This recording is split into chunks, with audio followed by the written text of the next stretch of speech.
ശ്രീ കടകംപള്ളി സുരേന്ദ്രൻ.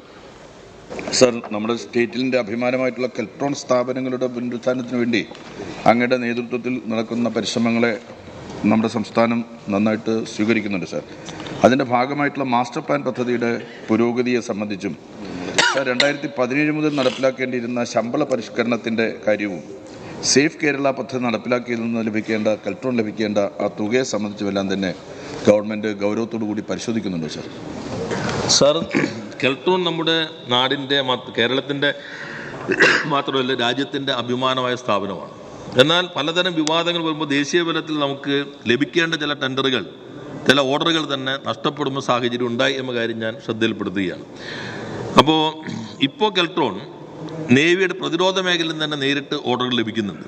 പുതിയ recruitment board വഴി MD-മാരെ തെരഞ്ഞെടുപ്പ് കൂടി പൂർത്തീകരിച്ചപ്പോൾ കെൽട്രോണിൻ്റെ നേതൃത്വം നമുക്കേറെ അഭിമാനകരമായ രൂപത്തിലാണ്.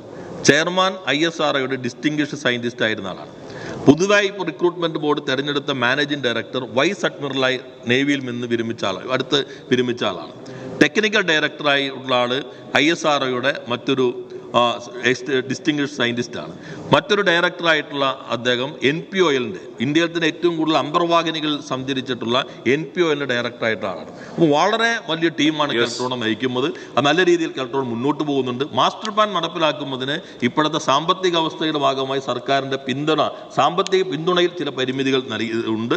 അദ്ദേഹം സൂചിപ്പിച്ച കരാർ സംബന്ധിച്ചുള്ള കാര്യം ധനകാര്യ വകുപ്പിൻ്റെ ചില വിയോജിപ്പുകൾ വന്നിരുന്നു. അതിപ്പോൾ സർക്കാരിൻ്റെ പരിഗണനയിലാണ്. അധികം വൈകാതെ തന്നെ അത് അംഗീകരിക്കാൻ കഴിയുമെന്നാണ് പ്രതീക്ഷിക്കുന്നത്.